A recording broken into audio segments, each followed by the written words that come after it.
9월 1일을 포함하는 8월에 있었던 일들을 정리해봅니다. 8월 21일부 신규 서울광역버스 노선의 개통이 이루어졌는데 광역버스 서울 01번입니다. 서울 01번은 출근 시간에만 운행하는 서울 동행버스 사업 노선으로 동탄 한신더휴에서 강남역까지 운행합니다. 화성 직행 좌석 6002번 경로와 똑같은 부분이 있지만 이른 아침이나 낮, 밤, 휴일에는 운행하지 않습니다. 순환버스 01번과 전혀 관계없는 노선이니 유의하시기 바랍니다. 그리고 다른 하나는 서울 02번인데 김포 풍무 홈플러스에서 김포 공항역까지 운행하는 역시 서울 동행버스 사업 일련의 맞춤 버스입니다. 당장 김포 골드라인 경전철의 혼잡도를 조금이라도 완화할 수 있도록 하기 위한 목적도 있습니다. 광역버스가 아닌 간선버스로 분류됩니다. 8월 18일 세종시 지편동에서 대전시청 환승지 간에 광역버스 1001번이 개통됐습니다. 당초 M버스로 계획되었지만 끝내 M버스 노선이 아닌 1001번이라는 번호를 부여받은 광역버스 노선이 되었습니다. 1001번은 과거에도 있었던 노선 번호였지만 바로타 브랜드로 편입되고 B1번이 되면서 없어졌다가 다시 생겨난 번호입니다.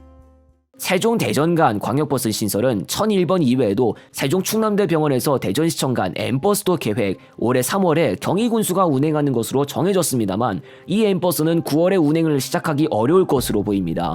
세종시장이 운수회사 측에서 적자를 우려해 손실보조금을 요구했지만 입찰 공고에 따라 들어줄 수 없다는 말을 기자회견에서 분명히 했습니다. 이 M버스 노선이 민영지이기 때문에 운송 손실 부담은 운수회사에 달려 있습니다. 또 8월 24일 기준으로도 여전히 운송 면허 신청도 하지 않아서 면허 발급 후 3개월 안에 운행을 시작해야 하는 시기가 아직 오지도 않았고 사업자 지정 반납을 한다면 사업자 선정을 다시 시작해야 하기 때문에 또 수개월이 소요됩니다. 한편 비수도권 M버스 신설은 광주 담양군 간 이어주는 M버스도 계획되어 있는데 최초 공고 시기에서 유찰된 것인지 지난 6월 1일에 재차 공고를 발표한 바 있습니다. 서울 시내버스의 요금이 예고됐던 바대로 8월 12일부로 인상되었습니다.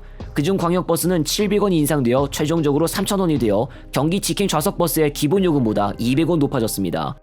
안산 그랑시티자이 214동 앞 안산 갈대습지에서 여의도 환승센터 간 직행 좌석 5609회 기점 연장이 8월 21일부로 이루어져 이제 화성시의 세솔고에서 출발합니다. 그동안 강남역으로 가는 3102번만 이용할 수 있었던 세솔고 정류소는 5609번의 연장의 혜택을 받아 서울로 가는 광역버스가 9종류로 늘어났습니다. 경기도 공공버스 운송사업자 모집 공고가 8월 9일에 게시되었는데 총 18개 노선이 신규 또는 전환으로 공공버스 운행 개시를 계획하고 있습니다. 안성에 있는 나머지 직행 좌석 노선들의 공공버스 전환이 예정되어 있고 평택 6800번과 6801번도 전환 예정입니다. 얼마 전 시외버스에서 직행 좌석버스로 현관 전환된 하주 문산고속버스 정류소에서 부천터미널 간 5000번도 공공버스로 전환됩니다. 한편 시흥시의 신규 노선이 4개 예정되어 있는데 그중 3개 노선이 나라기록관을 종점으로 삼습니다. 이번 시기에는 KD운송그룹의 시외고속버스와 관련한 소식이 몇 가지 있었습니다. 의정부 김포공항 간 3700번 시외버스가 8월 12일부로 운행 중단되고 그 자리는 나중에 개통하는 대화동 화정역 경기도청 북부청사 간 직행 좌석이 일부 대체하게 됩니다. 의정부 법원검찰청, 화정역 덕양구청 등을 경유하는 평일 기준 하루 8회만 운행하는 노선이었습니다. 직행 좌석 개통으로 의정부역과 킨텍스 등을 경유하는 시외버스 7300번 노선 또한 일부 대체가 가능할 수도 있겠습니다. 서울 경부 단양 구인사 노선은 8월 16일부로 금에서 월요일에만 운행하는 노선이 됐습니다. 올해 운행에 복귀해서 매일 3회 운행했고 전에 우등버스로만 운행했습니다. 그러나 이제 다른 요일에 서울에서 단양이나 구인사까지 버스로 이동하려면 동서울 출발 노선을 이용해야만 합니다. 대전복합 울산 노선도 8월 16일부 매일 운행해서 금에서 월요일에만 운행하는 것으로 변경되었습니다. 역시 올해 중 운행에 복귀했으나 전과 다르게 삼은고속 없이 대원고속에서만 매일 3회 운행했고 그동안 실질적으로 철도 이용이 강제될 수밖에 없었던 대전 울산 간 대중교통 이용 방법이 다시 2가지로 복구됐습니다. 하지만 매일 운행은 몇 개월 만에 그만두게 되어서 부분적으로 다시 철도 이용만 해야 합니다.